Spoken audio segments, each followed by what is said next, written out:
since taking over the reins as the fifth head of state. The 5-day visit is scheduled to begin today at the invitation of none other than President Xi Jinping. We'll see the two heads of state discuss financing of major infrastructure projects here in the country, including the extension of the standard gauge railway SGR from Naivasha to Malaba via Kisumu and the proposed dualling of the Rironi-Mau Summit Highway, which is very integral in this aspect of ensuring that there is smooth transition between two devolved units with part of the larger Rironi-Malaba corridor, which the cabinet already sat down and approved its construction. This will be President William Ruto's second highest state visit, of course, after he visited the United States of America last year of May, with the president also expected to sign multiple bilateral agreements across sectors such as trade, manufacturing, agriculture, climate change, education, tourism and technology transfer. You do know that China,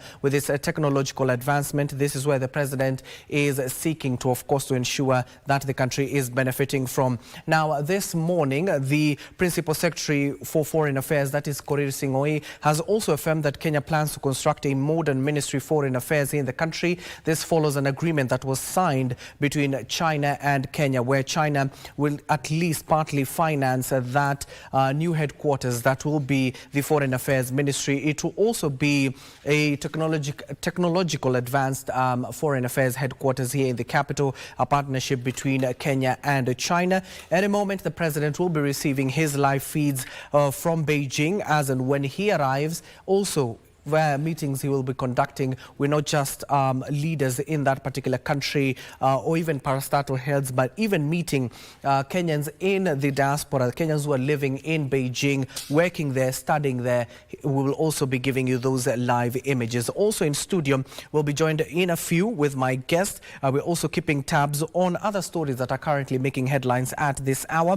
We're still keeping an eye on the Independent Electoral and Boundaries Commission, IBC Commissioner's interview at the Edge Convention Center in South Sea. You do know that the search continues for the IBC commissioners, with the chairmanship position being concluded, with 11 interviews already being done by the Nelson Makanda-led committee. We're also following up on various parliamentary committees that are ongoing in various parts of the country. Also, there will be a handover any moment from now. We'll be going there live at the Harambee House, where the public service PS who was just sworn in at a State House Nairobi last week will be taking over the reins there.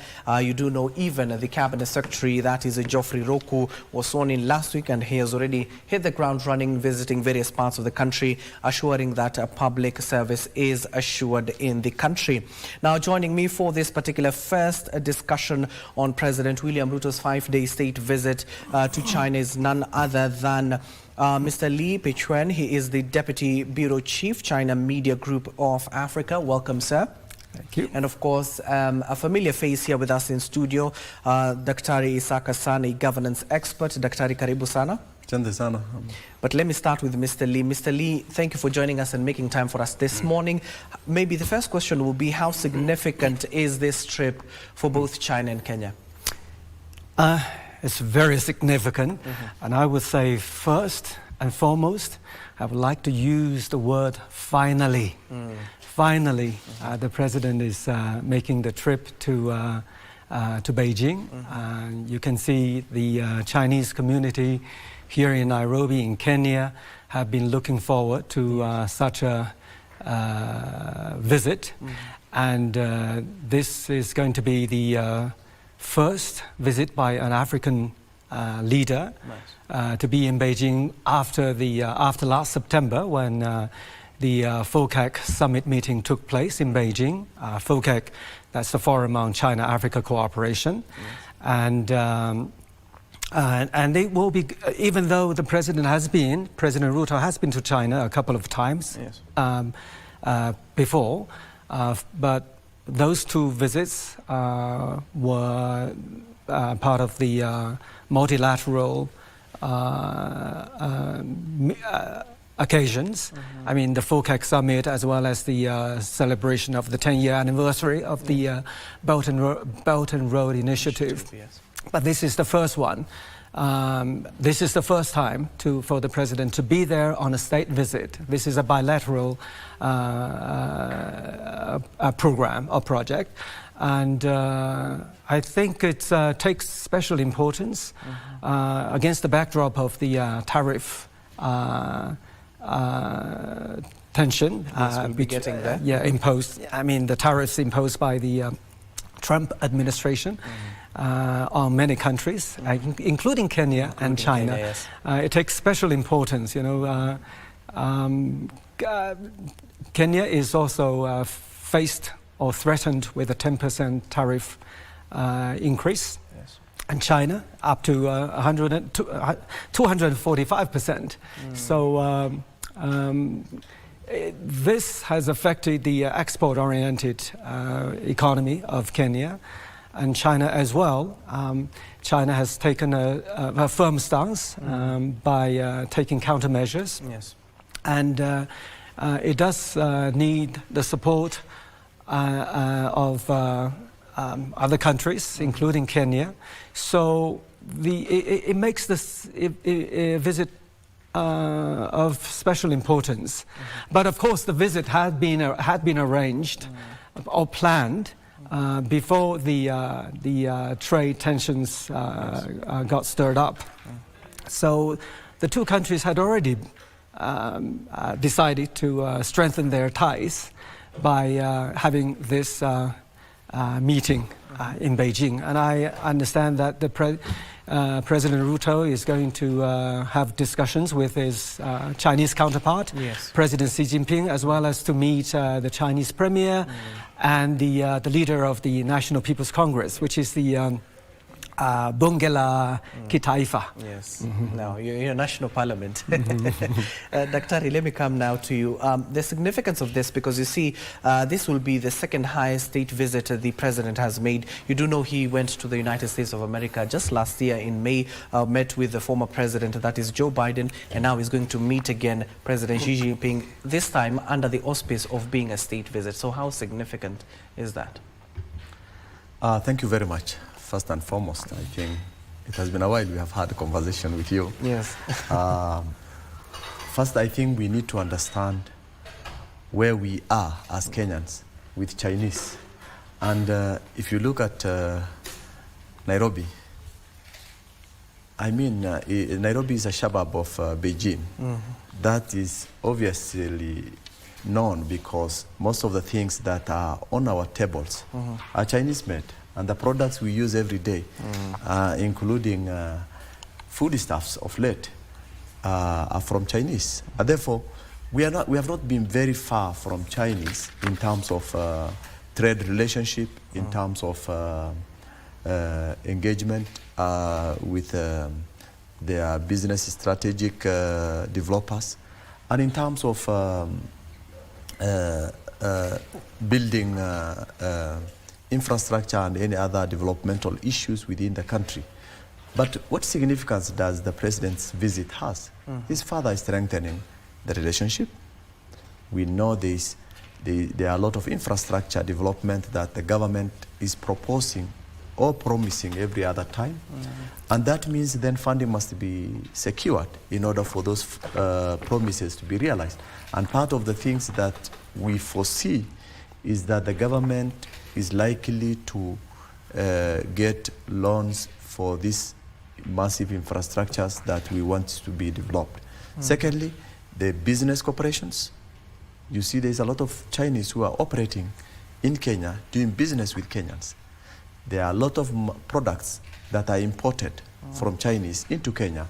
And I'm hoping the president is likely to open a market for our products to be also sold in Chinese. That is basically what we think will be so significant to us, the fact that their trade on their side is already with us. We will want the president to advocate for Chinese to pick our products, our products and trade it in their country as well. That will also significantly increase or enhance our business markets or trade market. Thirdly, you will realize that the factor of Trump is hitting globally. because the tariffs that, as he has mentioned, the tariffs that has been increased on all products will significantly impact on products that are being imported into countries. Therefore, imports will be more higher expensive than before. But again, when you have a direct link with China, you are able to agree on modalities of subsidizing those tariffs so that Kenya becomes a hub for Chinese in also selling the products that earlier on were suspended from other parts of the world. Because if the tariffs is increased in America, for example, you know, there are some things that people don't understand. The government just establishes systems and policies, but the business people are independent of their government decisions, meaning that the decisions that governments make affect individual business entities within the country, but that does not translate to the choice of trade in which part of the world they are going to take their product. And therefore, meaning then, we expect much of the products that is coming from China, which probably has been diverted from America, to come to Kenya as a hub, and of course subsequently selling to this region of Africa. So I think a lot is likely to unfold as a result of the tariffs that Trump has put in place. Finally, visiting China, I mean, as a state visit, there are some other dialogue, political as well as issues related to relationship, in terms of how Kenya will want to face the East and divert themselves from the West, simply because the West dominates everywhere in terms of authority and some other issues that affects individual countries. But the East is ready to, engage the countries based on productivity, based on business partnership, based on support on infrastructure. The other thing is that I know we have a lot of debts. Our debt is very high. Yeah, we'll be getting to that and as well. Yeah, I know we will get into that, but I think it is important for us to note that the visit should also bring us a bit of grants that is likely to complete some of these infrastructures that the president and the government desires to complete. Therefore, we do not only expect Beijing to give us loans, but we expect them to give us also grants. And that way we are able to face the East and look back, fail to look back to the West. Which, Daktari, they've even done this particular morning. The Foreign Affairs Principal Secretary, that is Korir Singh, has already confirmed that they will be building a new modern headquarters here for Foreign Affairs. Now, the Chinese will be, of course, through grants, will be financing that particular project. That is one of the grants you're talking about. Let me go to you, Mr. Lee. As you react to what Daktari is saying here, we're also going to look at this particular story, then I'll come back to you. We had already prepared some of the keynotes, what the president will be discussing with his Chinese counterpart, as well as Premier Li Qiang. Let's take a look at that story and then come back with this discussion. The visit, which comes at a crucial time where the world's geopolitical dynamics is changing rapidly, signifying the robust relationship between our two countries. According to the Foreign Affairs Ministry, President William Ruto is seeking to deepen strategic ties with Beijing and its broader ambitions on the global stage to cushion the country against the economic shocks that have been felt due to the recent tariffs introduced by US President Donald Trump. During the 5-day state visit that is set to commence on Tuesday, we'll see President Ruto hold high-level talks with President Xi, Premier Li Qiang and National People's Congress Chairman Zhao Leji. I am looking forward to this trip because it will give me an opportunity to exchange at the highest level with President Xi on matters of mutual interest. President Ruto and his Chinese counterpart are expected to sign multiple bilateral agreements across sectors such as trade, manufacturing, agriculture, climate change, education, tourism, security and technology transfer. Their discussions will also center around financing major infrastructure projects, including the extension of the standard gauge railway SGR from Naivasha to Malaba via Kisumu, and the proposed dualling of the Rironi-Mau Summit Highway, part of the larger Rironi-Malaba corridor.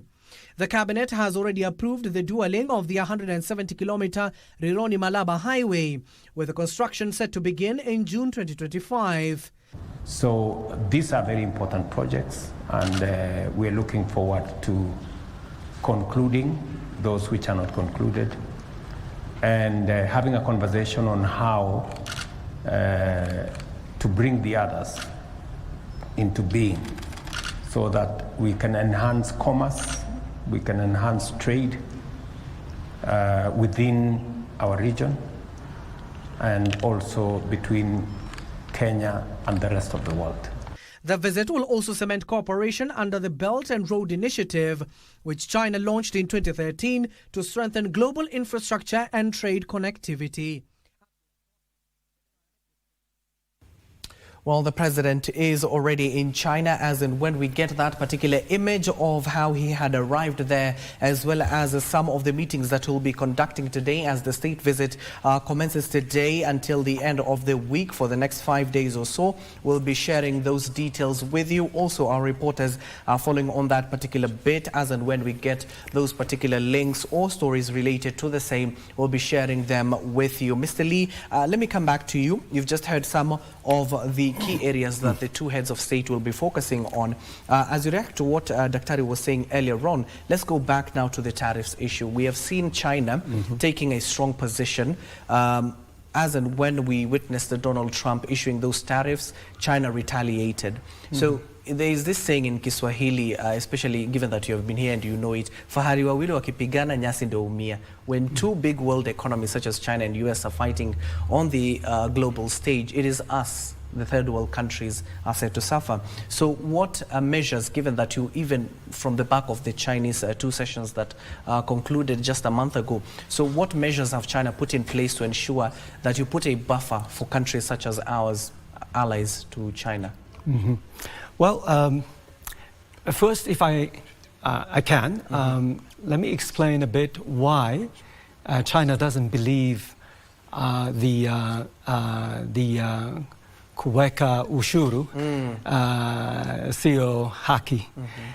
It's not fair to impose the such rates of tariffs.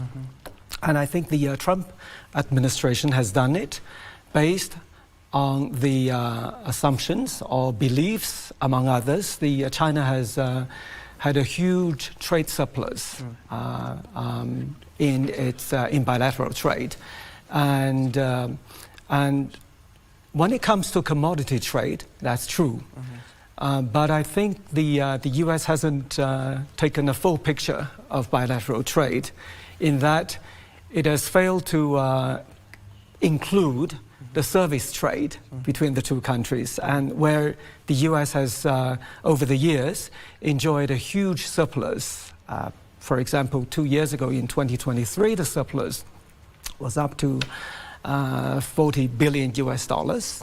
And also, we have also to consider the fact that companies, American companies in China, sold huge amounts of products in China. I mean, American companies in China sell products in China.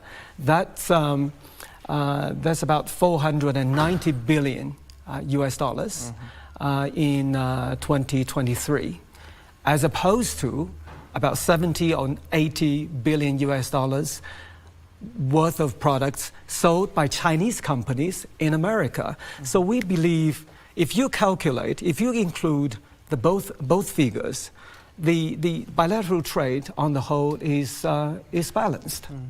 So China has taken a strong stand then, and actually the service trade. I mean, the European Union, as well as Australia and Canada, have also, they've also complained about the failure of the US to include service trade, where the US has all had a surplus over the years. So this is one thing, and China has, that's the reason why China has taken a tit-for-tat stance on this particular issue. And when it comes to trade between China and Kenya, and I'm very, my friend has used the word suburb. Kenya is the suburb of China. To some extent, I agree. I mean, indeed, Chinese products are used widely here in Kenya. Yeah. But I would like to use the word neighbor. Indeed, trade between the two countries have increased over the years. Last year, it reached, the trade volume between the two countries reached $8.8 billion US. That represented an 8.8% increase over the year previous. China has imported, Kenya has imported textiles, machinery, communication equipment, and indeed, there is a surplus over there. But I'm sure you agree with me, China doesn't pursue necessarily trade surplus with Kenya, but it's all determined by the market. And the products indeed have benefited the life or the industrialization effort here in Kenya. And because of the imports of or production of telephones here, mobile phones here, it has been possible that most Kenyans have an iPhone to use in their hand. So on the one hand, this is indeed not something China pursues, a trade surplus, but indeed the products are helpful. And actually China has also tried to expand the imports from Kenya, local products of Kenya, by installing systems of green lanes, green corridors to facilitate imports from Kenya, like avocado. Just a couple of years ago, fresh avocados began to be imported and consumed in China. So China has been trying to expand the products as well to add value to Kenyan products. I think I also agree with my friend in saying that if China can, for example, set up factories to produce locally made products here in Kenya, like textiles, and I think China has helped establish the Nairobi Special Economic Zone, where products are made locally. So if they are sold to China and other countries, other than raw materials or semi-finished products, that would be helping. And I think, indeed, China has yet to make efforts towards that end. And China has already, I think it has made a good start already.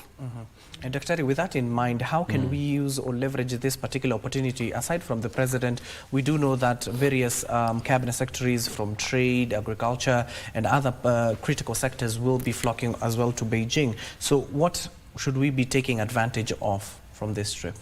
I think the advantage is that first and foremost, the opportunity that we were given is an opportunity that opens up an interactive sessions with business people in the country, and therefore we expect the president to have been accompanied by our businessmen also from the country here, so that they are able to shake hands and interact with other fellow businessmen. Of course, the ministries must be in a position to go and see how products are being processed in those countries, and of course checking with basic ministries, infrastructures that are already coordinating those processes. And then from there, subsequently, those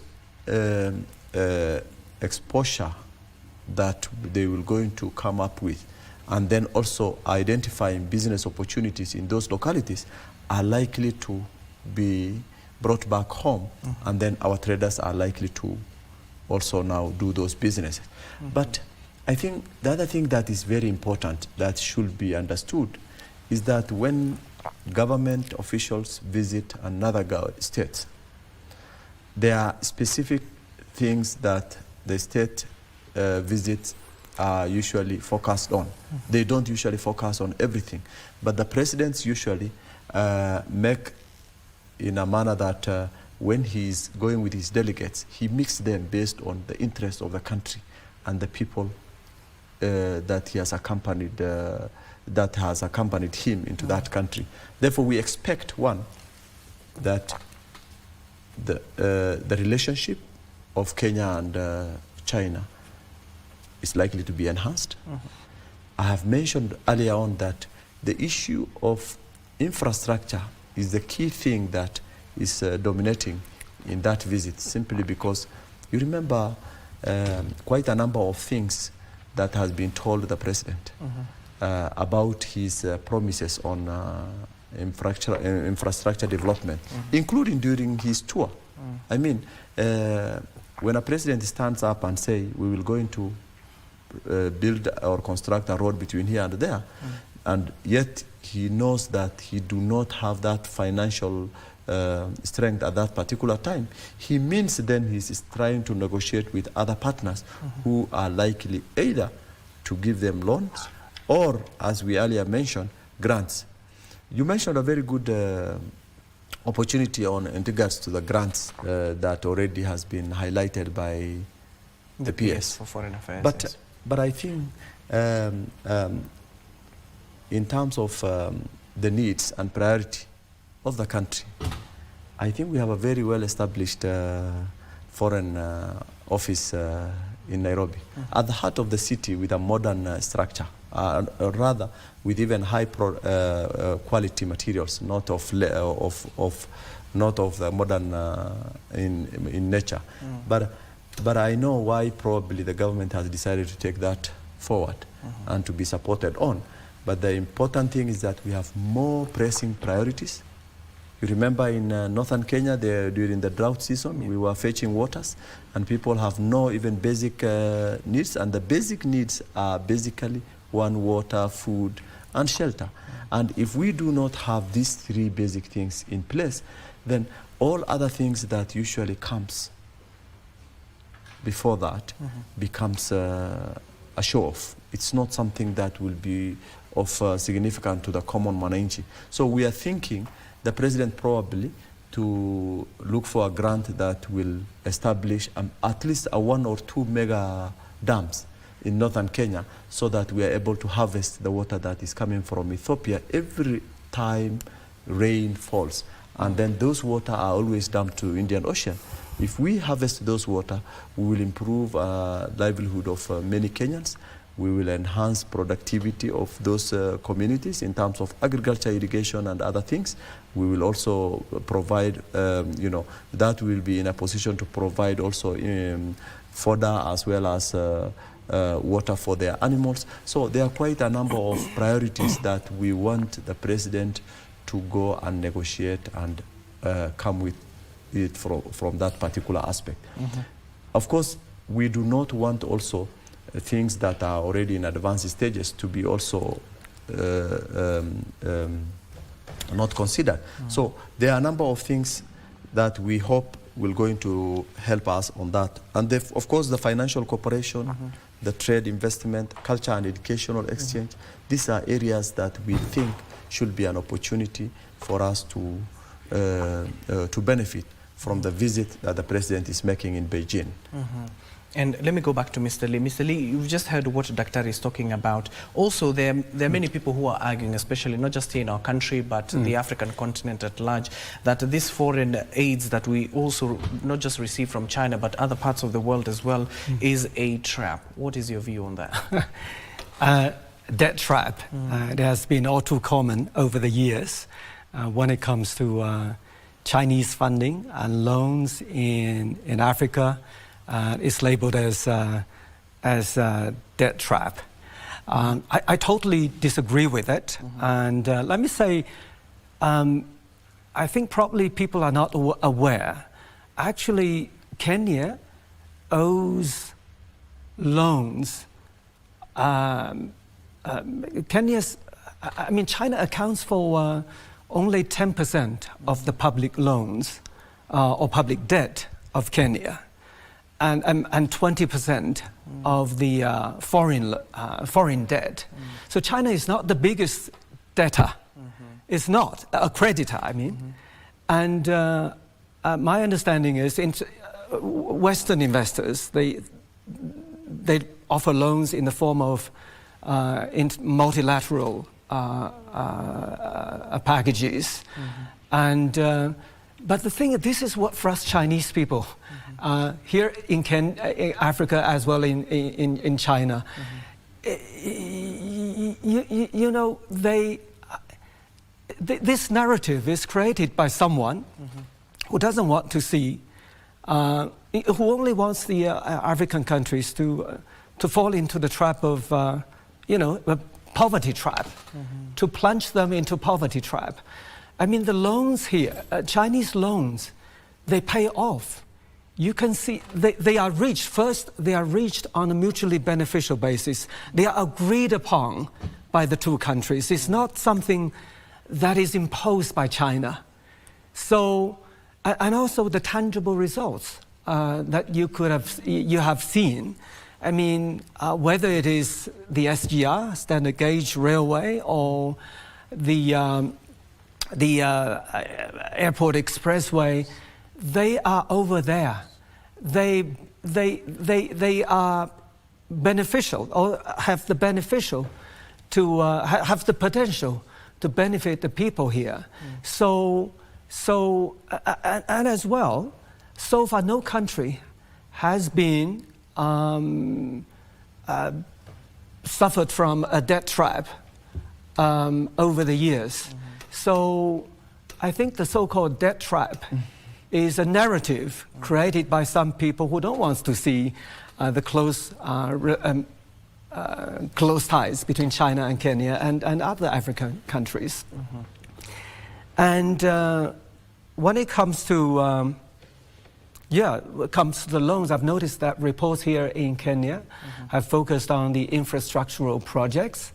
And I'm also looking forward to some concrete financial arrangement to be made during the president's trip. I mean, take the SGR, for example. Yes.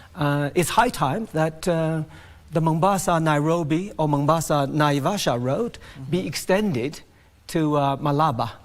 And this is very important. I mean, if the railway is 500 kilometers, runs 500, 400 kilometers, it's not, people may have other choices, like the road, businesses still may resort to the road transport, but it goes up to Malaba, goes to Uganda, DRC, Burundi. If it becomes an inter-regional transportation line, the effect of it, or the validity of it, will more than double or triple. So it's high time that I think the railway will, extension of the project will materialize. And I'm hoping that the two countries can reach some agreement. If not during this President Ruto's visit, in the near future. And of course, that is one of the major focuses, especially the dispatch we received from the Foreign Affairs, focusing on the SGR. But Dr. let me come back to you. The reason why I asked Mr. Lee that particular question of debt trap, you do know what the president has been advocating across the globe in terms of the reform of the global financial system, calling for a more fair, inclusive and predictable architecture that serves the need of the developing countries as opposed to countries that have already been developed. Do you think these nations will listen? I don't think if they will ever listen, but before I go into that, I want to add a small input into the debt traps.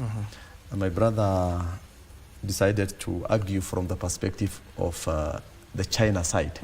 Let me pick it from the side of our side and the Western side, because diplomatic role in terms of debt trap has been in the limelight for so long. And China is known to have lent too easily. You know, their loans are so, lending system is so easy, particularly fragile economies like Kenya and any other African economies.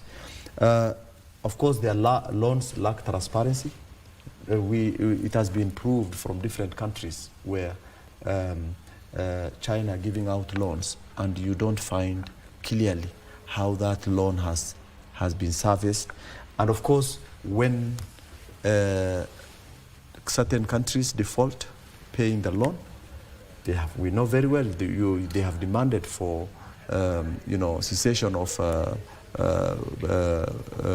products or rather properties like ports and airports and even railways to recover their money. So it is not that it's something that is not in place. It is actually there. But the issue is, how do we want to approach it in terms of debt trap?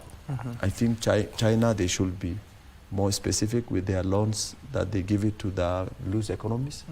They should be in a position to support the system when a country fails to pay back the debt or the loan. And of course, they should come up with what is called the loan relief, which most of the time Western countries do. But in Western countries, they're challenged. Of course, the both loans are not better either. The Western countries are not better either because they too also give out loans on conditions. And the condition is to control the sovereignty of that particular country. And that has happened also in several occasions. And therefore, I think from the loan trap, that is where we are. Now, in terms of these loans and the visits, let's relate it to the visit, is that we do already have significant amount of loan from China, regardless of the 30% he has mentioned. There are other loans that has not been specified, and that is also in circulation from the systems, because you hear last time when we saw the distribution of loans from China was number 2. Number 2 in that if all the other entities like World Bank, IMF and these are added together, those become one block. So they were number 2 in essence if we don't pick it institutionally. So meaning then I think it is high time for China to revisit their way of lending loans so that we are able to comfortably say that the loan that has been given is accounted for, and of course the space or the time that is allocated in terms of payment should be also clear. And then of course these loans comes with a lot of interest. Recently we were hearing, actually we have never started paying loans. We have been paying interest that is over the loans. Meaning then, if we don't have a fixed amount of interest and the interest changes with time and with expenditure, then of course we will end up paying 3 or 4 more times than the amount of money we have taken. And that is the beauty of the lender. The person who lends will want to make more profit than getting some little profit and moving on. So basically I think that is where the aspect of issues needs to be addressed. Yeah. And Mr. Lee, as you react, I'm giving you a chance to react to that as well. We would like to get your thoughts as well on this global financial system where the president has called it unfair most of the time, not just visiting in China but various parts of the country. Tell us, what are your views in that? And what Daktari is clearly stating is what many Kenyans are feeling: transparency, accountability. Will Kenyans get that at the end of the day? Okay, I just want to make two brief comments. First, on transparency.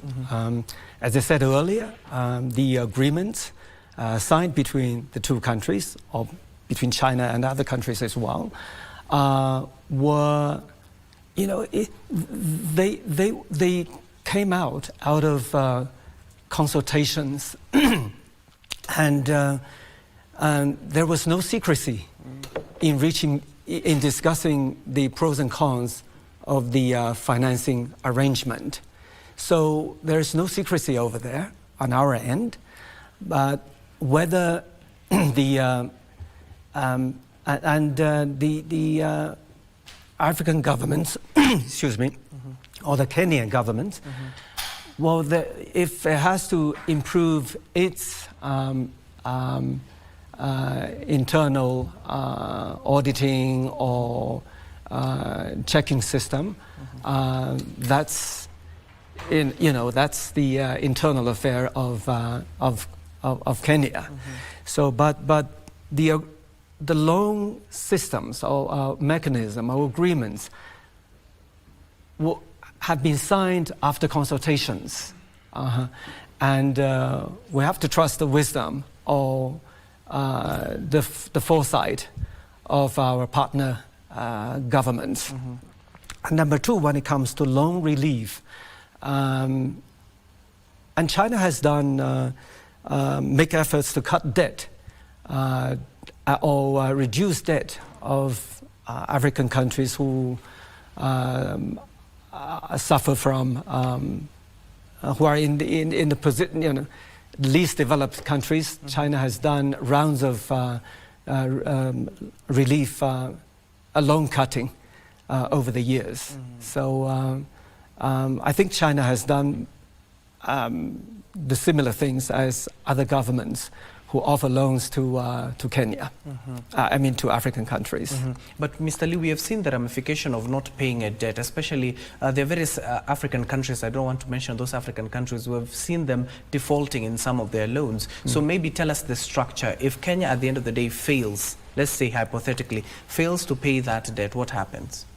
Oh, that's a hypothetical question. I think in due time, China is willing to contribute to help. I mean, this is it's a hypothetical question. I really don't want to go into the details, but I'm sure, given the relations of the two countries, politically and commercially, and China will be in the position to offer a hand if needed. And of course, let me go back to Daktari. Daktari, we're also focusing on some of the investment opportunities that are there at the end of the day. So what should we be looking for? Especially, you do know that Kenya, we focus mainly on agriculture.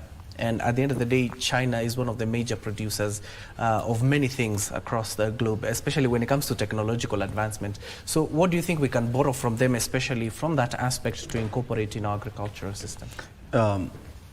China first produces a lot of product, including agricultural produces. And some of the things that Chinese do is because their technology is on advanced level. If that is the case, then we expect China, one, to provide us or support us on issues related to equipment, farm inputs. Secondly, we are looking at modern farming. And in the context of modern farming, we have the issue related to enhancing productivity. And therefore, that means then there are quite a number of scientific or technological equipment or knowledges that Chinese keep in their produces and enhances the productivity. And therefore, we will expect that to be coming to Kenya in exchange of the visit. But having said that, I don't think if we need to adapt much of the Chinese way of farming, because much of their farming produces are based on genetically modified systems, or the one called GMO. We will prefer having organic food that we are already producing than having a genetically modified produces, because they also come with their other side of effects to the society. Therefore, beside that, I think the technology will be of help in Kenya and in other part of the African country where the economy is still grumbling, and we expect part of the relationship, if we look at keenly issues related to agriculture, we will expect them to exchange the advanced technological equipment as well as technological skills that will enhance the productivity of these agricultural produces in Kenya. Not only that, we expect these products of ours, once this is increased, to be also exported to Chinese, because we may want to produce a lot of maize, but we may not be in a position to consume it, or we may not find a market for it. Therefore, the opportunity that we expect China to get from our side is that any farm produces that we produce in country should also be, they should be in a position to establish a market for those producers in China. Whether they want to recycle it and bring it as again another produce into the country as an import, that will be their own technological advancement. But the bottom line is that we want them technologically enhancing our side, this other side, in terms of our farm produce, so that we increases our productivity. And then, of course, they should create an opportunity, a market opportunity, where we can sell our produces on the other side. Mr. Lee, I will be circling back to you, but let me get to introduce my guest who has just joined us. Is Alenga Trostat. He's a political advisor. Karibu sana Alenga, it's been a while. Yeah, but maybe give us your overall general view of the president's visit, 5-day state visit to China. I think the president's visit to China is not anything novel or new in any sense, because he attended a similar meeting last year, was it September, in 2024, right? During the BRI forum. But what is more important is the year is 2025, and the whole world is looking for a bilateralism or a multilateralism that works for both parties. So we have been in a situation where most of our multilateral efforts have been towards the Western world or the European continent. But then what have been some of the gains that we have obtained from those jurisdictions, and what has been our role to play in those arrangements? Thirdly, has our voice been heard effectively in those conversations and those global tables? So I think the president is looking east because the whole world is shaking in the new order of the new presidency of America that is trying to shake every corner of the world and trying to have an opinion about every aspect of people's lives and different countries. So I think this for us is a preparatory step to try to look for more understanding friends, friends that are more accommodative. And it also then boils down to the nature of the Chinese in their multilateral arrangements. They have this modus operandi where they try to, understand the diverse cultures of countries they are dealing with. They try to absorb the practices of those countries to the greatest extent of even learning the language. I think the Chinese ambassador to Kenya, or before coming into Kenya, actually had to go to Dar es Salaam University and take a degree in Kiswahili. That's right. Yeah. And so that means this is a partner that wants to understand you deeply. But now the issue that the world has, or even Kenyans have with bilateral ties with China, is the aspect of transparency in those conversations. And that is why you see every conversation where China comes up for discussion, people focus on Chinese loans, because that has always been the center point of the conversations. But are there deeper things? Like if you look at the president's visit, there's a lot of things they are going to discuss about agriculture.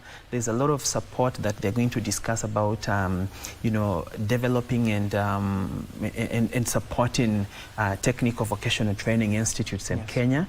And China being a global, major global hub for manufacturing and innovation, then you think if that conversation is advanced effectively through that line, and you look at our dynamic change in education, where a lot of students are going for technical courses, and those technical courses, we do not have enough support for them locally. So for me, if a conversation is deepened in that line, then we are looking at a Chinese corporation that does not just help the serving regime or the government of the day, but something that we can extrapolate to 10, 20, 30 years to come. And of course, let me come back to you now, Lee. Circling back to what Dr. was talking about earlier, is China ready to share their technology with countries such as Kenya? Yes, and it's a must.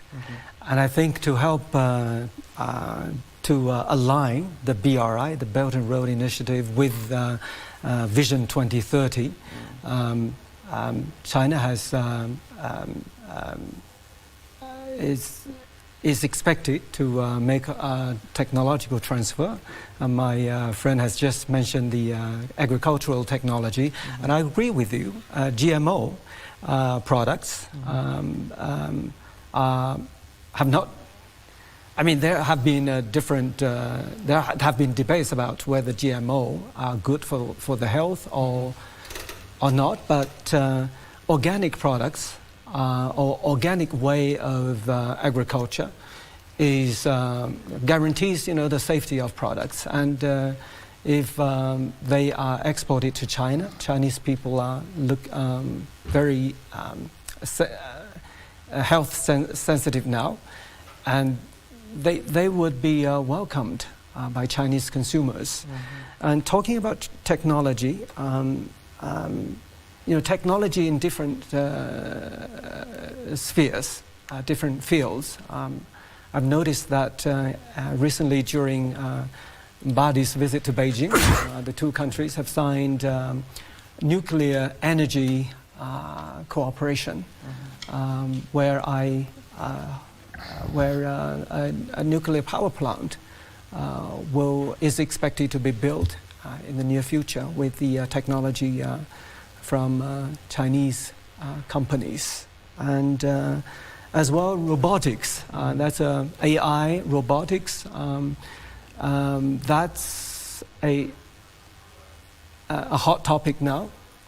And my understanding is the so-called Luban workshops established by China here in Kenya, as well in other African countries, have listed robotics as one of the subjects or courses in order to, this is a way of sharing the AI technologies with our African partners.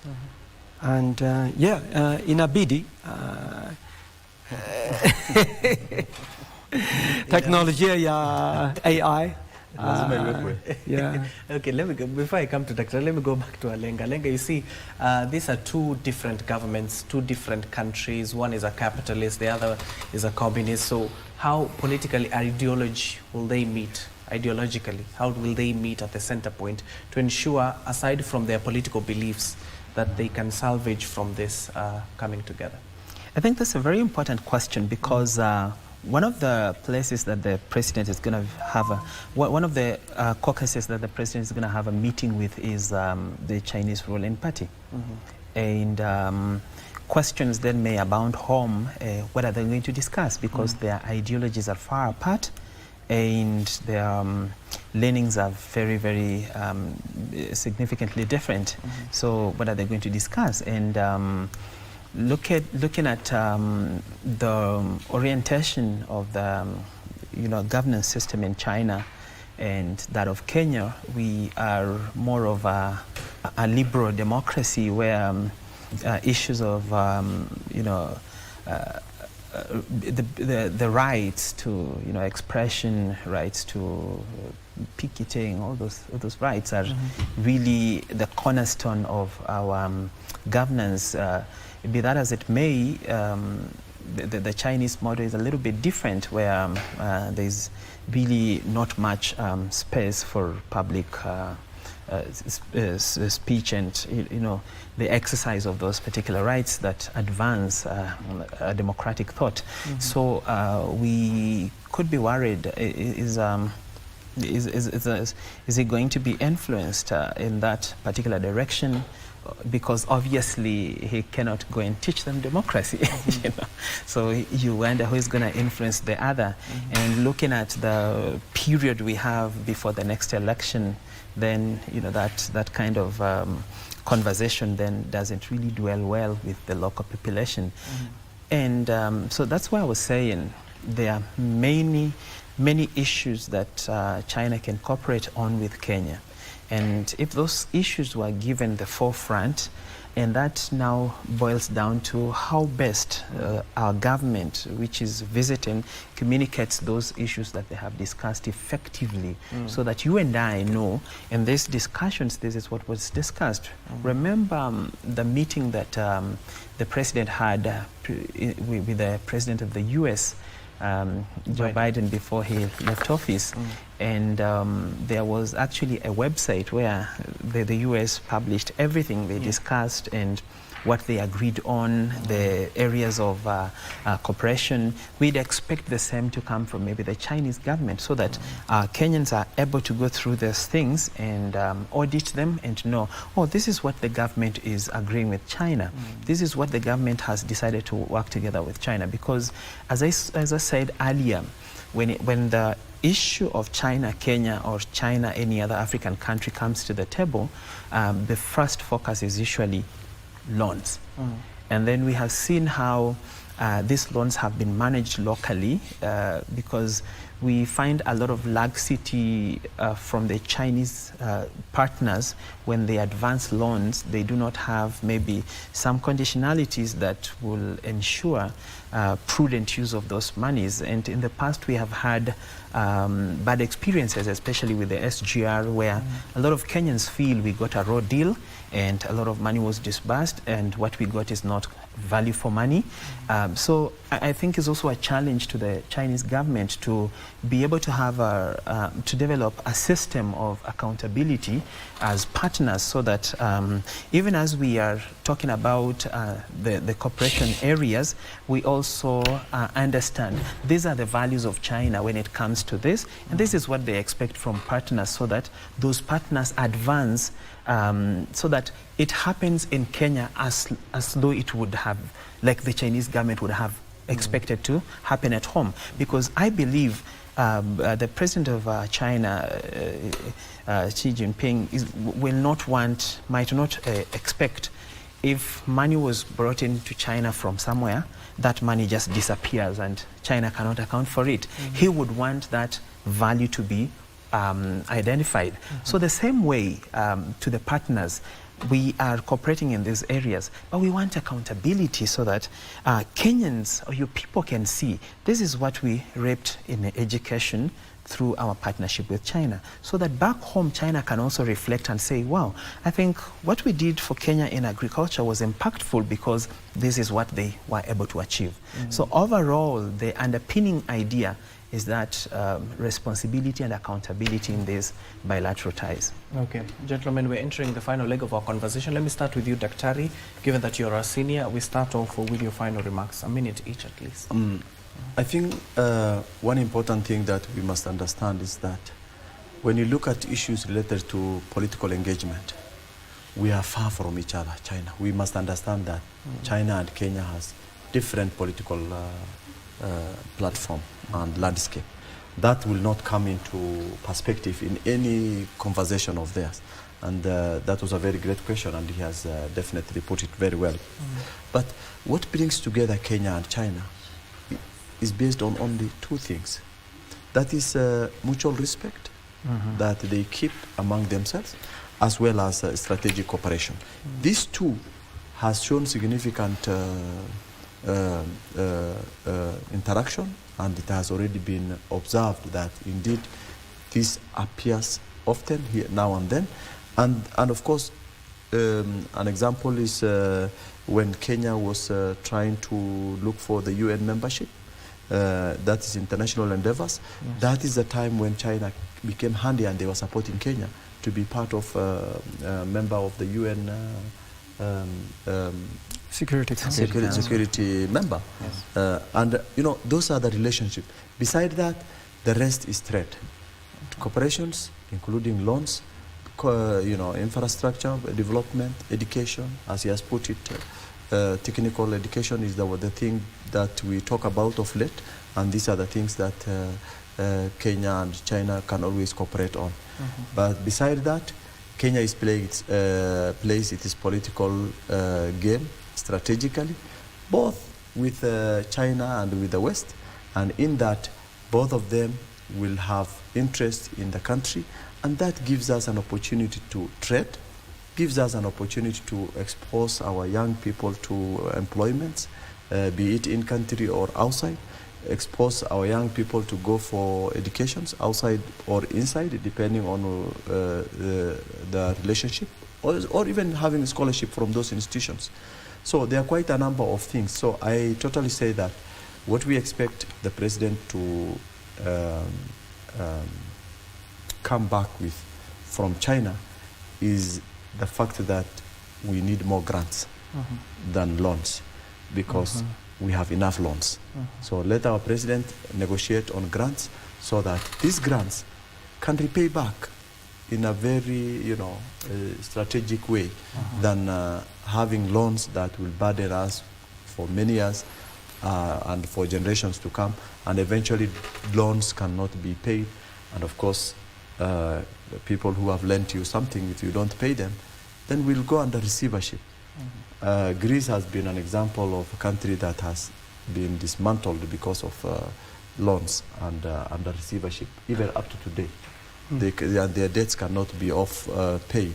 So basically, I think what I'll think of is that much that we expect should be based on grants. Okay. Mr. Lee? Yeah, I want to make two remarks to wrap up. Number one, the president's Mr. Lee, let me cut you short. We'll come back to that final remarks. We need to pay some bills. I'm just informed that we need to pay those bills.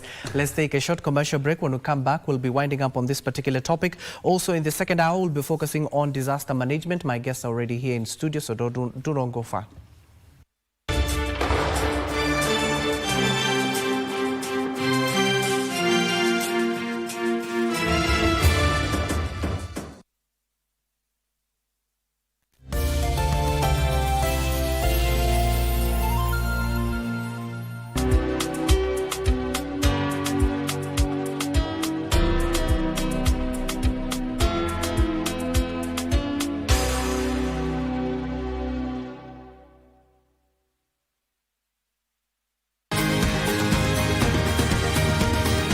Wellness is important in our daily lives, so that instead of just surviving, we should be thriving. Ways to prevent a stroke or heart attack is for you to know what conditions you have by regular checkup. People don't know they have hypertension. People don't know they have diabetes. I was pre-diabetic.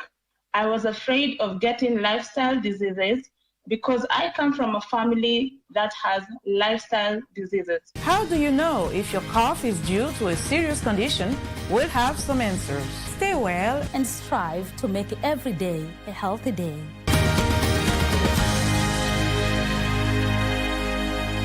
Are you a talented artist, or are you passionate about a topic you want to discuss? But money can be very hard to find for an upcoming artist. Don't worry, Studio Mashinani has got your back. Sign up on ajira.co.ke to book a session with your music and video producers across the country. Work on your music, jingles, spoken words, and even podcasts to realize your dream, all for free. Studio Mashinani, Radani Talent.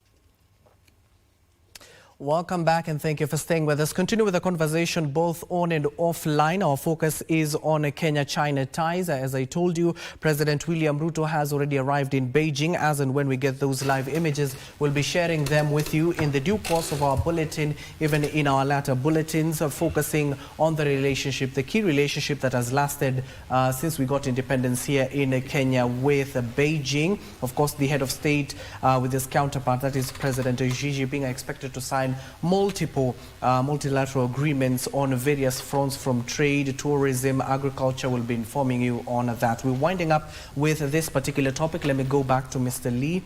You were saying something before I cut you off. We went on a short commercial break. As you also give your final remarks, Mr. Lee, I even forgot this particular crucial question. You do know how USAID played an integral part, especially here in the African continent. Maybe will we likely see China plugging that gap? Okay, given the fact that even AGOA is disappearing, and also the tariffs, or at least threats of tariffs, that makes it more necessary for the two countries, China, Kenya, to strengthen their ties. And I mean, especially when it comes to trade. And regarding President Ruto's visit to Beijing, and you've nicely said the two countries are expected to sign a diverse range of agreements covering not only trade, loans, infrastructure which have been the focus of our conversation today, but the agreements will also cover green technology, human people-to-people exchange. And if probably, and I'm sure it will involve media cooperation as well, like between my company and KBC. So it's going to be a very encompassing outcome of the president's visit. And secondly, I want to pick up from my friend's comments on social systems. I mean, given the sound development of comprehensive relationships between the two countries, the difference of social systems will not make any difference to, or will not make much difference to the joint efforts to be launched between our two countries. As we Chinese say, this is a Chinese proverb, cats, whether they are white or black, so long as they can catch mice, they are good. So forget about social systems. If this is a reliable partner, if he can offer complementary advantages, if you are complementary to each other in terms of, trade, this is good. So the so-called social system difference is already out of our mind. We are more practical and down to earth, like the cats. Don't worry about whether the types of color. So long as they work, so long as they are able to catch mice, they are good. Okay. Alenga? Yeah, I think as a wrap-up, this is what I would like to say. China's impact in Kenya cannot be overstated in terms of infrastructure, in media. You see the huge contribution that CGTN has played in terms of media development in this country. But we would call for a more nuanced engagement with Kenya that does not only stop at the top leadership, but actually an engagement that focuses on the people, in the sense that we would like to have a lot of capacity support from China in terms of education, technical education for that matter, development of new technologies like AI and machine learning and big data and all those things. In that, as I think about that, I think about entities that are in China and could easily come down to Kenya and do establish things here. We have the Concert Technopolis, which requires a lot of companies to set up so that the Kenyan market can be a beneficiary of those setups and those technologies.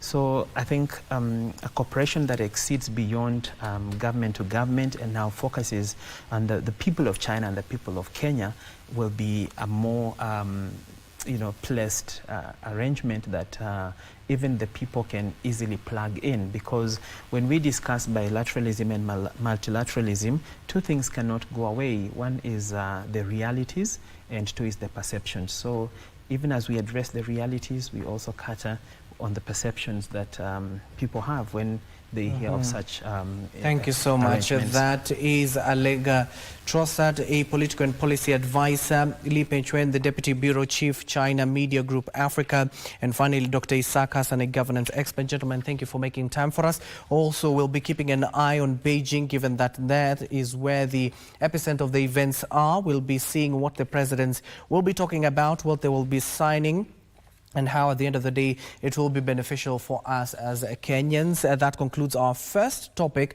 that we're discussing, China ties. When we come back, we're going to take a story from the cabinet. When we come back, we'll be focusing on disaster management. Already my guests are here: William Omole, the acting disaster management World Vision; Venant Ndigila, the head of disaster operations, is also here in the studio. Let's take that episode of the cabinet, and then we'll come back. We'll be focusing on that as well.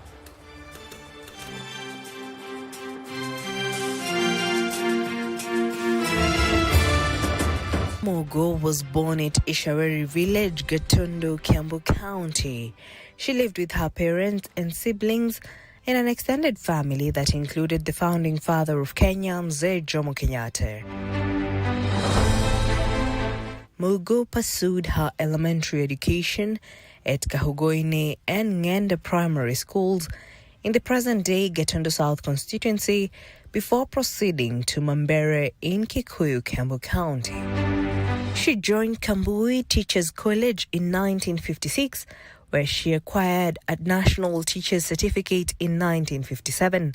She served as headmistress at Kiganjo Primary School from 1958 to 1959.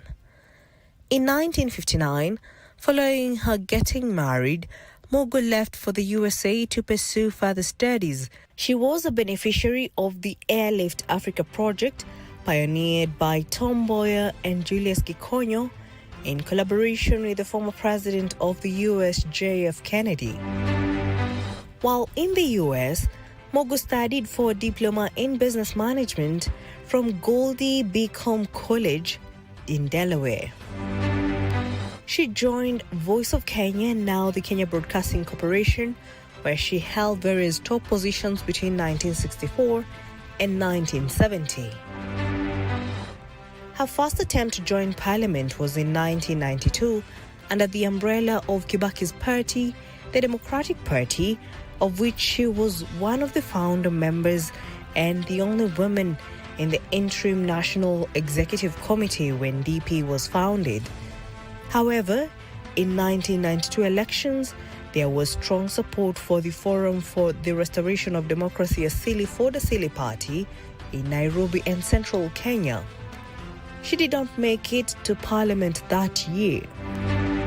In the 1997 general election, she contested on a Social Democratic Party ticket, a party whose presidential candidate was Charity Ngilu. Although the rest of Nairobi was united under DP, she won the Dagoretic parliamentary seat with a landslide, becoming the first woman to be elected to Parliament in Kenya's capital. The 1997 elections culminated in a record 9 women members of Parliament. Women MPs came together and established the Kenya Women Parliamentary Group, with Mugo becoming the founding chairperson for the group. She was again overwhelmingly elected to Parliament in 2002 on a NAC ticket and appointed an Assistant Minister for Tourism and Wildlife. She was later moved to the Ministry of Education as an Assistant Minister in charge of basic education. Much later in 2005, while serving as an Assistant Minister for Education, She went back to the USA to study for an executive education program at Harvard University. The program specialized in leadership and development in managing political and economic reform. Her passion for women's empowerment is apparent in her career even before she became a politician. She successfully defended her parliamentary seat on a Party of National Unity ticket in 2007. John Carrier, the Orange Democratic Movement candidate, filed a petition against her re-election.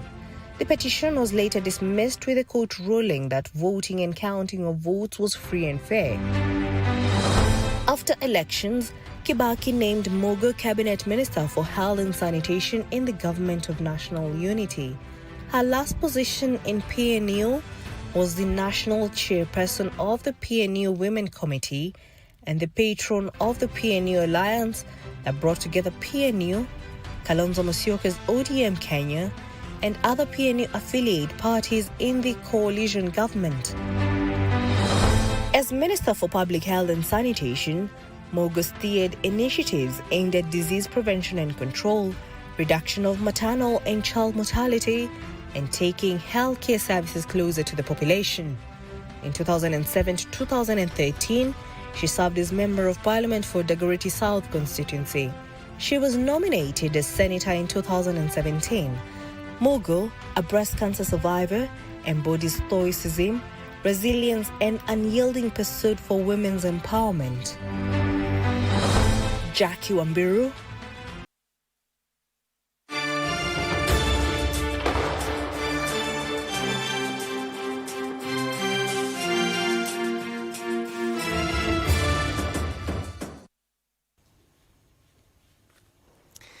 Welcome back and thank you for staying with us. Do continue with the conversation. Our second hour focus is on disaster management, which we have witnessed in various parts of the country, especially what happened in Muranga County following the heavy rains and the mudslides that were witnessed in that particular area. We have witnessed even flash floods in various parts of the country. Now, the latest report from the Kenya Meteorological Department, of course spearheaded there by the Met Department, has released a forecast for the next 6 days or so from April 22nd to the 28th, 2025, with it predicting that rainfall will continue in several parts of the country, especially focusing on the highlands east and west of the Rift Valley, Lake Victoria Basin, the central and south Rift Valley, the southeastern lowlands, the coast and northern east part of the country. Occasional night showers are expected in a few places, namely in these particular regions of Nandi, Kakamega, Vihiga, Bungoma, Siaya, Busia, Baringo, Nakuru,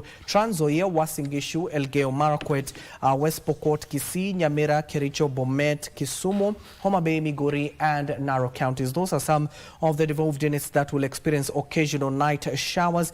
Our key focus is how to ensure that we prevent loss of life and property during the wrath of Mother Nature, which we have witnessed in various parts of the country in a number of years. In this second hour, my guests are none other than William Omole, the Acting Disaster Management from World Vision. Welcome, sir. Thank you.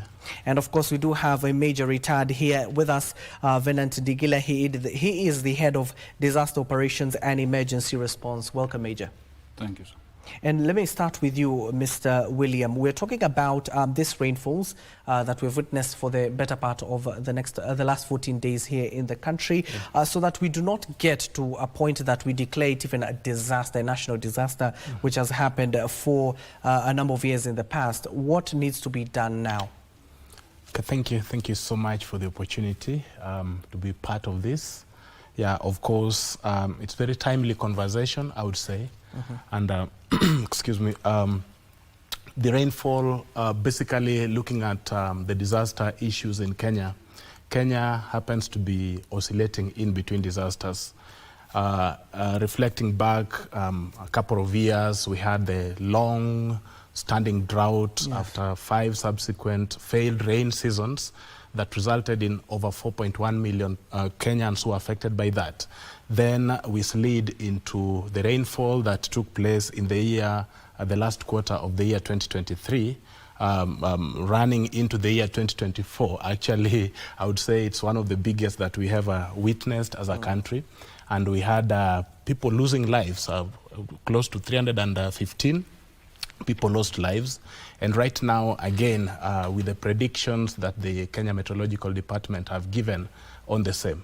So what I would say is preparedness is always very, very key when it comes to matters disaster.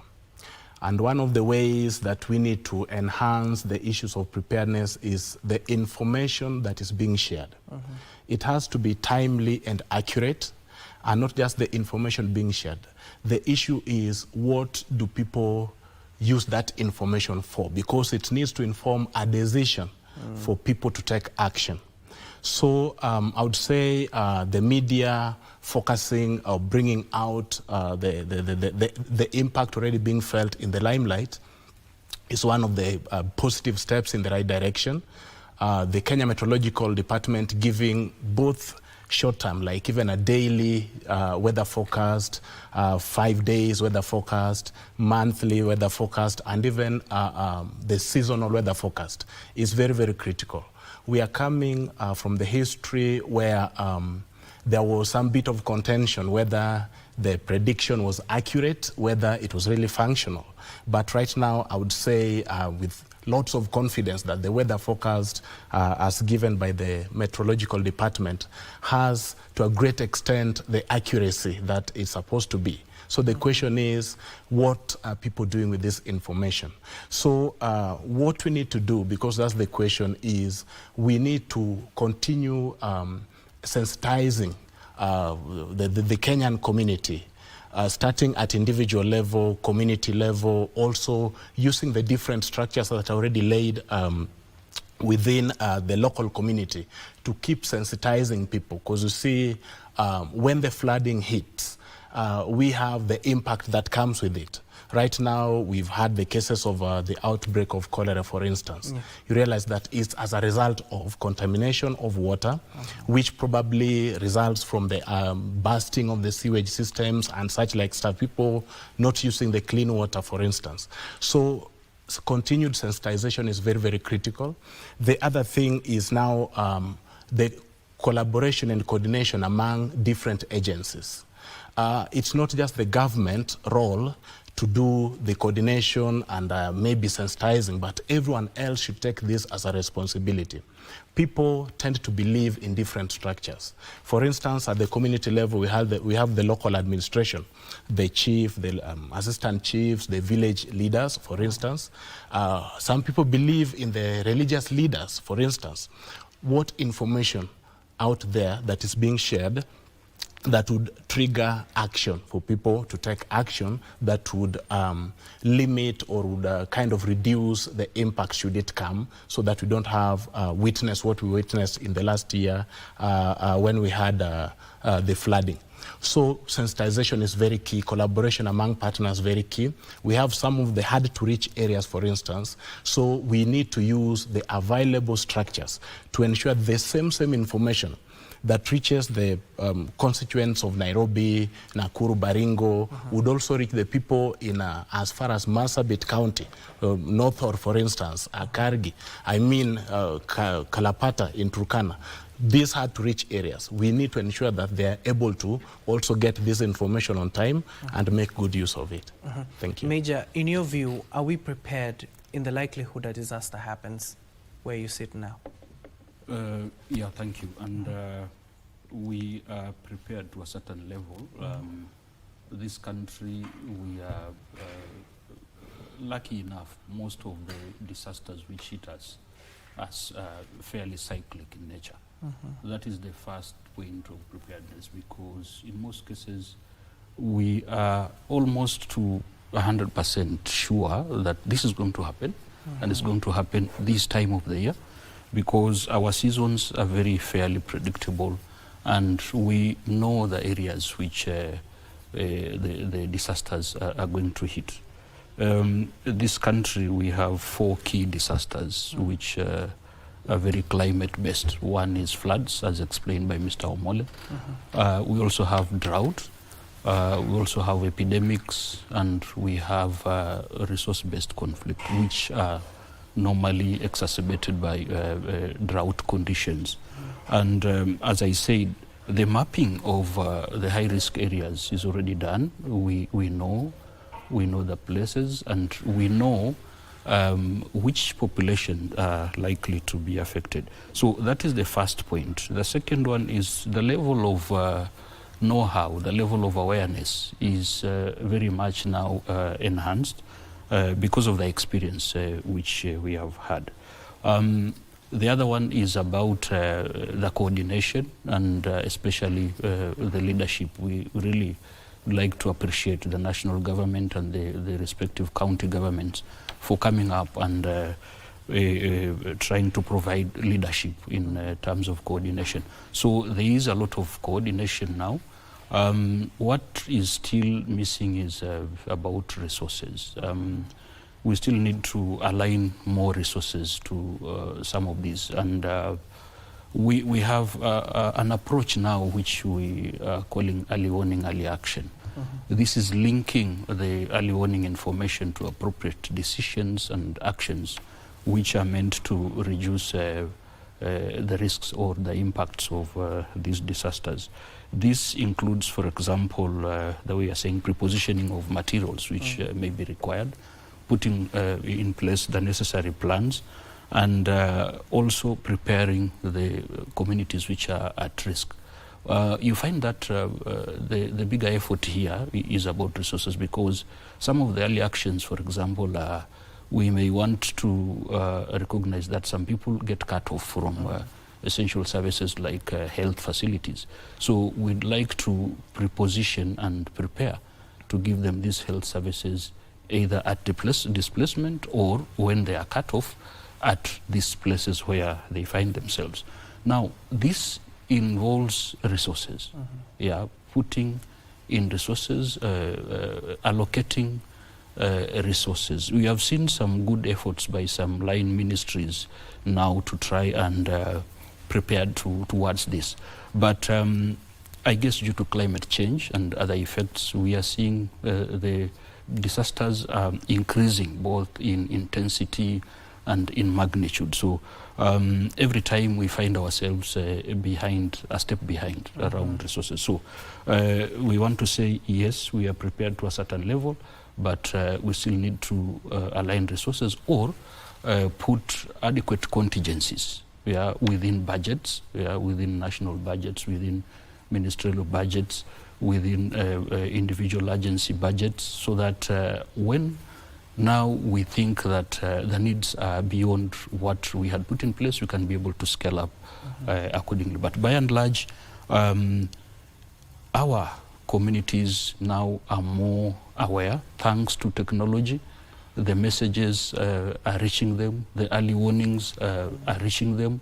Thanks to improved logistics, improved accessibility, we can be able to reach them earlier, even when things have happened.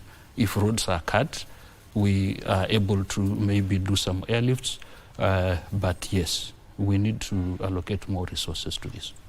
William, you're hearing what the Major is saying. We normally respond after the fact, after the incident has already happened. So where do we go wrong? Why don't we nip this in the bud even before it has happened? Because we have the technology, we understand how the weather works. So where do we go wrong all the time?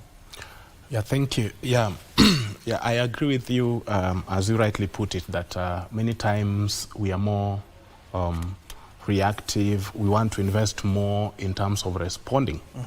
But it's been proven that if we take the preparedness seriously, with the seriousness it deserves, then we end up using little resources to respond, especially because we'll have averted so much of the dangers and the risks.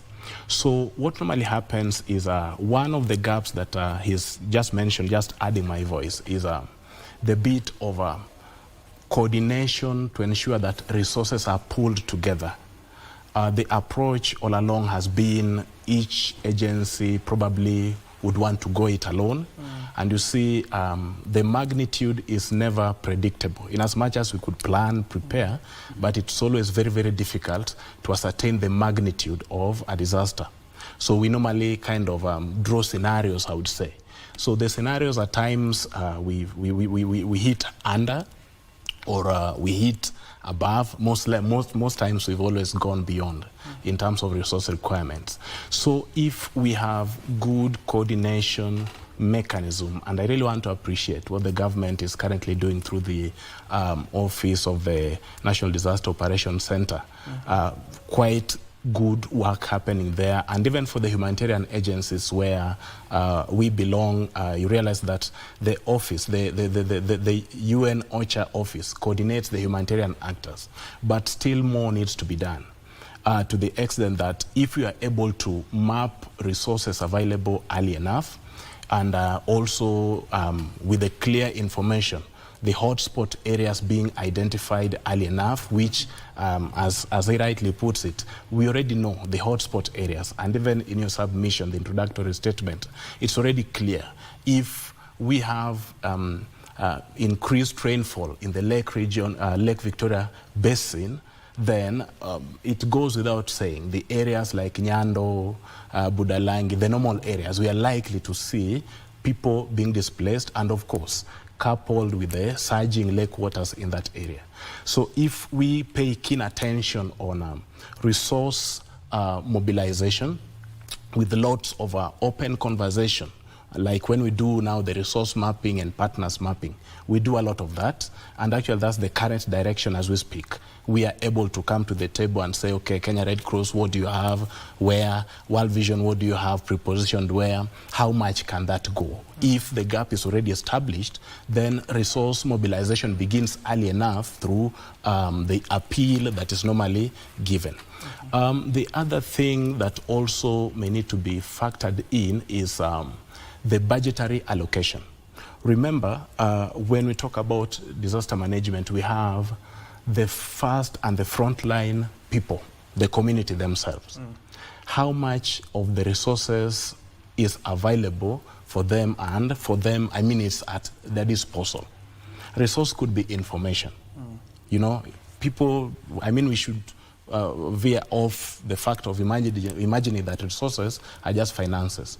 The information that they have, do they already know, like if there's flooding, do they already know the evacuation centers, for instance? And the question would be, at the county level, do we already equip the evacuation centers to ensure life continues in case of displacement, for instance? We have already these centers, but there's that bit of not getting to these centers to equip them and prepare them early enough to accommodate people whenever there's displacement. So you realize that when there's displacement, for instance, people tend to move to schools. That already disrupts learning in schools. People move to churches, for instance. It disrupts, again, operations in that place. And you realize that it becomes a little bit difficult to maintain people in the evacuation centers or the temporary IDP centers that people, because people will run for their lives and they'll always tend to get to at least a safer ground. So in terms of what we need to do that is not being done right is, can we have a conversation, then agree based on the scenarios that we've built, what is required? Should we have scenario A, probably the worst case scenario, or scenario B, probably the moderate, or scenario C? Then who has these resources and where are they? How quickly can we do it? We can, if you're talking about flooding, for instance, we are aware that should it come, movement becomes a little bit disrupted, because the roads will be cut off. The other time we saw people could not access Garissa, Hola, and some of these areas. So can we have these resources prepositioned within the reach of the community? We know that Tana River probably would be cut off, so we ensure that the resources are already in Garissa town, using Garissa as an example in this case, such that if it's required, then people are there. The other thing is about capacity building. In terms of disaster management and even the response issues and even the preparedness, there's that bit of capacity gap to the extent that should it happen, how should I start from point A? What should I do, for instance? So that bit of enhancing capacity, ensuring people are well informed on what needs to be done at what point, and even having the key areas that people need to be reporting to, having the reporting lines clear enough, early enough, so that probably dialing which number, then they're able to get there. These are some of the things that we need to really continue working on. I would say. Major, you clearly stated, as you respond, I'll Yes. give you a chance to respond. You were clearly stating that resources are very key, especially during this particular time. Yeah. So in terms of resources, what we've witnessed in the past is when especially governments bring in not just funds, but in terms of human resources as well, which is very critical for response teams that are going to affected areas. So in terms of a budgetary allocation, is there enough budget that is being provided from the government, even from NGOs or even interested private sectors, to ensure that you're adequately resourced to tackle these issues? There are two aspects of resource needs here. One is about preparedness, as we have just discussed. Where we need to put in resources to ensure those who are at risk are very much prepared, or they are likely, or rather, they may need to reduce the impact, or they need to reduce the risks as much as possible. And then the second element here is for response. If after the impact, then what are they going to need? So both sides, we think we still need to put more around preparedness and resilience building. Much as we have recognized that we know to a very big percentage the impact area of these disasters. So we can be able to foretell and say we need to strengthen the resilience of this community. We really need to strengthen the preparedness of this community. So maybe because of lack of resources, we are not putting enough to allow the communities at risk to prepare more, so that they can be able to respond accordingly, or they can be able to reduce the exposure. One is, for example, when I mentioned about early action, one is about relocating in good time, where those populations which are in, if it is flood risk areas, they can be able to relocate to safer grounds. How do they relocate? Do they relocate with everything? Do they relocate with essentials? Where are they relocating to? Now, we have some areas with relocation centers, but many of the areas don't have these relocation centers. And if these relocation centers are there, they're not strengthened enough to be able to accommodate these population. But that is a way, one good way of reducing the impact, especially at household level, where now people can move until the floods pass, then they go back to their farms, because most of these settlements is about livelihoods. They go to settle in the high-risk areas because they are either farming there, or that is where they've been getting their livelihood support from historical times. So we need to put more resources around preparedness, but also around the response, as mentioned by my colleague. The material resources, we need to allocate more and maybe preposition. For example, we are establishing a disaster hub approach, where we are identifying areas which are at high risk, or they experience disasters on a cyclic proportion. We are establishing these centers where we can store materials to support up to 10,000 households of those who are likely to be affected. But most importantly, to have a more focused early warning approach, because we will have experts monitoring the early warnings in that area, collecting predictive information and putting it together in order to inform decisions, both for preparedness and also for response preparation. So yes, Mr. Omole has mentioned about coordination of resources. Yes, resources, they are never there enough. We need to coordinate. Now, in terms of response, response mostly is informed by the impact. And the impact is basically after the fact. And the damage, therefore, has happened. So most donors, especially for us humanitarian actors who depend on donors, they want to see some part of the impact and a little bit of projection, very informed, scientifically or experience-informed projection that floods have started. We have 1,000 households which have been displaced, but the way it is looking, we are going to have 10,000. Now, if you see that, then already some damage will have happened. And in most cases, therefore, it is late because already the effects have been, whatever, they have been experienced.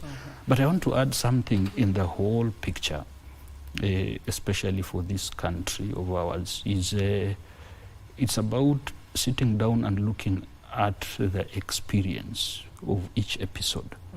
The experience in terms of the impact. For example, we have not quantified properly the economic effect at maybe the national, regional, or the county level, and up to the household level.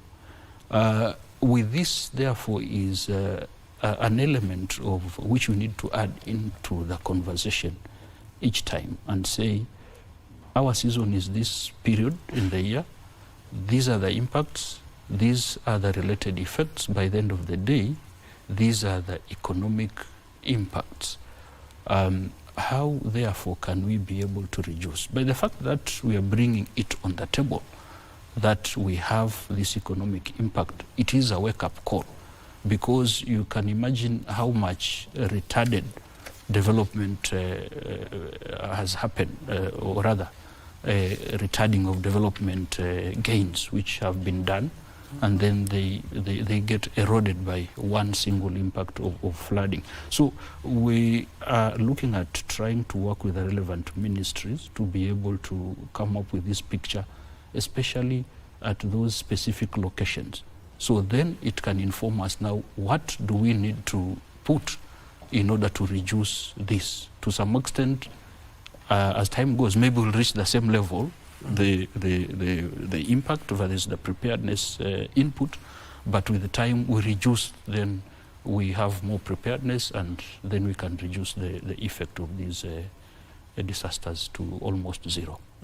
And William, what Major is raising is very pertinent question. Some of the precautions that Kenyans are told to normally take is move to a higher ground and ensure they're at least a little bit safe. But you see, on the other end, the Kenyans will ask you, especially this incident we witnessed in Murang'a, the mudslides, when you tell people to move to higher grounds, where will the money come from for them to move to the higher grounds? Yeah, I fully agree, because it's not just the question that comes from Murang'a, but it's a question that comes from all over the country. We trace it back to the land tenure system that we have as a country. Land is individually owned or communally owned in some cases, but the individual ownership actually has the biggest share. So you realize that whenever the instruction is people move to the higher ground, the places where they are moving from happens to be the more productive areas where the livelihood is actually established. So there's that general feeling that moving away would expose me to much vulnerability because I leave behind my livelihood sources and the rest. But it's a question of balancing between life, I need to live today, so that I have the strength to continue working tomorrow and the days to come, vis-a-vis staying behind, then I, together with my property, disappears as a result of the damage or the damage caused by the disaster. So the element also, other than the land ownership, we also have the social behavior change kind of pattern that we have, that we experience as a country. You know, many times people don't believe until it happens. Yes. By the time it happens, unfortunately, it happens when it's already late. So in as much as you try to run, you'll realize that probably those who are able-bodied are likely to escape, probably. But we have those who are vulnerable. We have the children who need somebody else to make a decision for them. We have the women and even the elderly, those who are disabled, for instance, who need somebody else to enable them move to the safer grounds. So what needs to be, what needs to happen is we really need to get to the level as a country of appreciating the value of life. I need life today, and I need life tomorrow and the days to come. Okay. So, and life is more valuable. We cannot really put a price tag on life and imagine that probably 1 acre or 5 acres of my land would be equated to my value. I think that would be a very, very wrong perception that people may need to. So can we change? And as we change, just to add my voice to what Ndigila said, is we need to begin by also addressing the issues around where are they supposed to be moving to, because that has not been coming out so clearly. We keep saying move. Yes. The government says move. The humanitarian workers saying move. Move to where? Because you see, life doesn't stop because I'm being evacuated. I mean, that's kind of disillusionment. So we need to ensure that there is life, that continuity. And that's why you realize now with the adoption of the anticipatory action, or the early warning, early action, we have the agencies pushing for, can we probably give cash transfer, for instance, before the disaster happens, so that they have a means to keep living, sustaining their lives in the new areas where they are being evacuated to. Okay. We've seen that happen. Actually, even last year, when we had the flooding, people got some cash, and those who got the cash were able to at least get to new rented places, and they were able to move. Okay. The same thing happening even today. Some of those counties that you already mentioned, humanitarian agencies are already giving, we call it anticipatory cash transfer, so that they are able to move, they are able to salvage their property before the actual disaster happens. Yeah. Now, as we're entering the final, let me give you at least a minute each. Let me start with you, Major. You clearly talked about something that is very important in terms of taking stock what has happened to this country before. So the question is, as you wind up, Major, do we learn our lessons as Kenyans? Yeah, that is a question and also the answer, because if you look at how recurrent this has been and how recurrent we have been doing it the same way, expecting same results, but most importantly, that the outcome of these floods is the same as last year. It tells us that we are learning very little, both for those who are supposed to be supporting the community and the community themselves. Because, yes, our communities, some needs to settle in those marginal areas because of the obvious reasons. But how supported have they been so that they can be able to be more resilient and they can be able to reduce the risk? We find that the support has not been there. So we have not been learning enough, and because we believe we can do better. For example, beside relocating these people, there are areas which we have identified, and we have done some planning, some designs of houses which can be able to withstand floods, so that they can still stay there and till the floods subside and they continue their farming.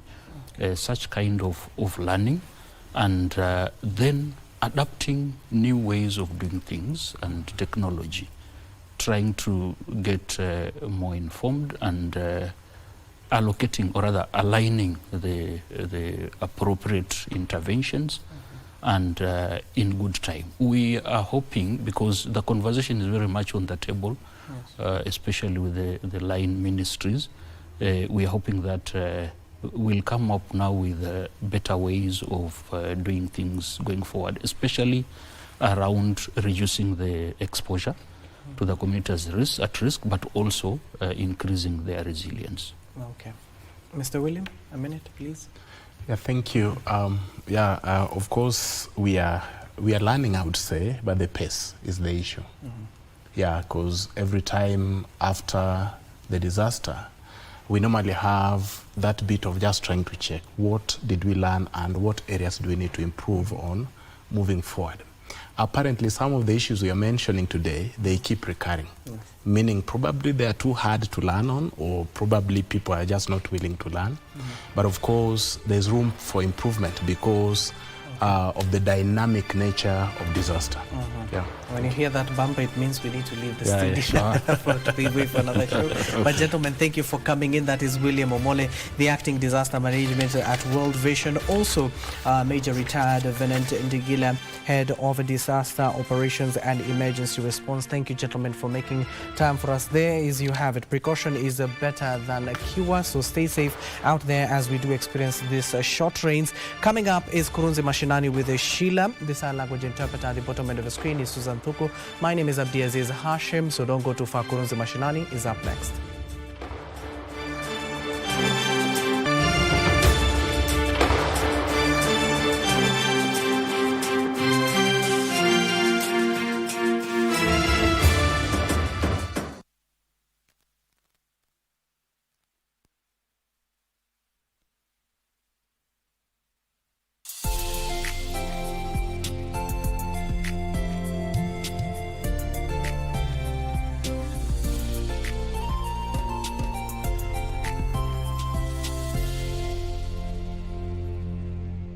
Do you live in the countryside or in a city?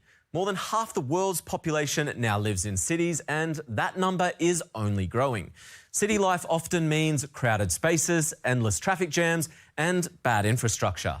And when people move to new cities, loneliness can be a huge problem. It can also be an issue for older people. Luckily, there are quite a few solutions floating around, and that's what we'll take a look at today on Shift. Whether it's Kinshasa, Tokyo or Dhaka, megacity populations are exploding. According to a UN report, Indian capital Delhi will hit 43 million in the next 10 years. And that's just one example. When cities grow, the needs of its inhabitants are rarely prioritised. So in order to better understand those needs, city planners in Estonia's capital Tallinn came up with a new idea: digital twins, creating virtual copies of new districts before they actually get built. And that's what we have here, a digital twin of Hundipea, a future district in Estonia's capital Tallinn. The virtual representation helps to test and improve living conditions in the new quarter before the building process starts. One of the benefits of having a digital twin in the planning stages is, for example, we can already simulate the microclimate and look how we change the cityscape to actually make it better for us people and for nature. Marcus Hell and his team created this digital twin with the help of data on the structure of the area, transport routes, the weather and vegetation. Next, they used the digital twin to map out the general design of the district and to find ideal spots for schools, shops and cafes. So digital twin firstly helps you place the density to different spots and play around with that, and understanding where the people are in that area. And this is actually the foundation. The digital twin can also simulate construction materials and energy demand. It helps the planners calculate how the cityscape, greenery and weather will affect the microclimate of the new district. I changed the street 20 degrees to the left. I put some trees on front of the waterfront, and now I changed the wind on top of it. Then suddenly I can see the heat islands and the cold islands changing. And this gives me, for example, this universal thermal comfort index, which measures which temperature are comfortable for people. Hell estimates that using the digital twin could reduce CO2 emissions by 80% over the first 5 years alone. The digital twin helps us to see how much materials we need, what is their footprint in general, and what happens if we change out those materials. Instead of having to rely on experience and opinions, digital twins fed with large amounts of data can find the best possible options from an environmental, social, and economic perspective. this could also help promote using public transportation, walkways, bicycle lanes and recreational areas.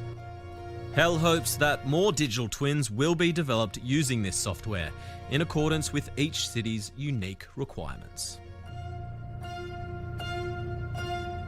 In 3 to 5 years, our plan is actually to make it more self-service, more universal, so it would actually apply to places that have a much different climate than Estonia has, like Mumbai in India, for example. So just take the tool, you put your plot in, and you can actually work with it yourself.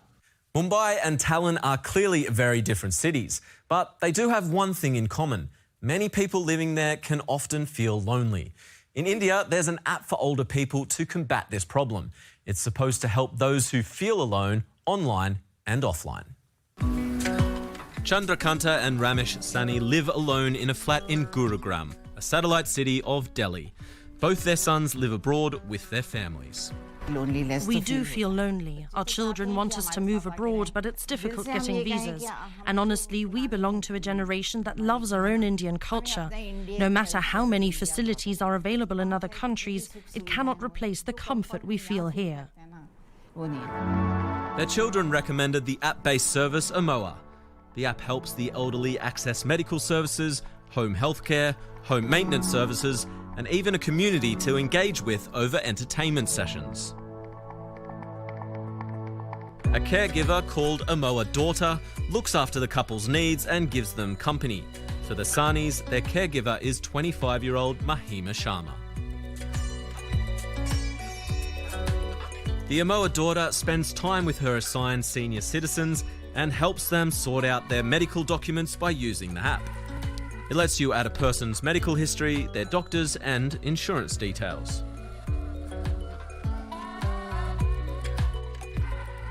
I look after a lot of people who are quite old and live alone as their children live in a different country. So I take care of a lot of things, their medication, booking medical appointments, and every day we call them at a particular time to check on them to see if they need anything. Currently, I take care of 35 people.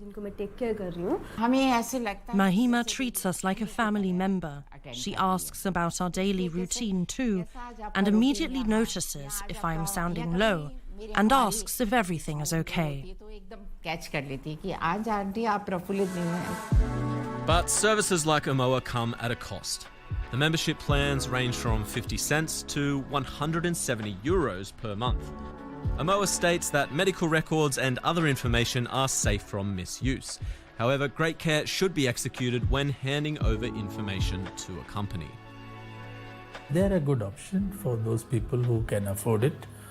But bulk of them in old age find it unaffordable. The Sanis have found an affordable partner in Amoa that provides them with necessary services, and it's also given them a dependable companion like Mahima. For me, giving Amoa that human touch is a great idea. Another classic problem we see with cities are traffic jams. In places like London or Los Angeles, commuters can spend several days a year stuck in traffic. Not only are they a waste of time, but they're also bad for the environment. So, aside from living a more sustainable life, how can we motivate people to switch to public transport or cycling? Perhaps by creating a reward system.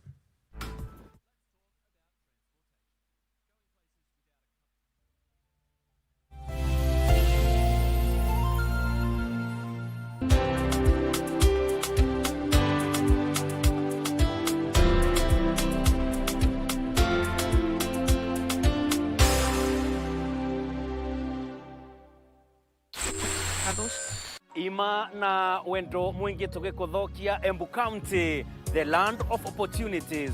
Kambunene ya Ngemi FM, mushi worata. Twega gure na kamwetha kama vyumeto. Muroro kiande, tukunye maire na murori, tuthie thokore, besa mivukore cha. Manje makiyara uranje mure cietu cia thitima, na ronje ruwathagana. Nyamu cia kithaka igitugemeria bururi wetu wa mbere. Embu County, Ngemi FM, tikomono. Tukianirira na mugambo munene. Eno ni Ngemi FM, musie wa urata.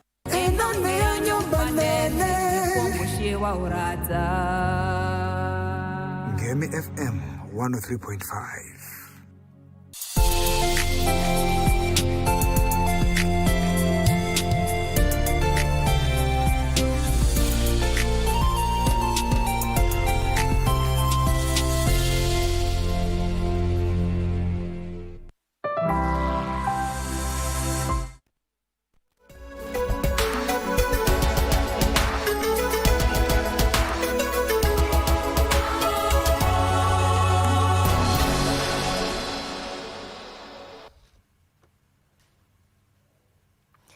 Ujambo mtazamaji, bila shaka natumai ubuheri wa siha popote pale ulipo. Jina langu ni Shila Kayaro Yogo. Hii ni runinga ya KBC Channel 1. Tunazidi kuanda na kunawiri kote nchini, na ndugu zetu wa Kongo kwa lugha ya Kilingala wakauliza sangwa nini, yani kumaanisha habari ni gani. Na hapa Kenya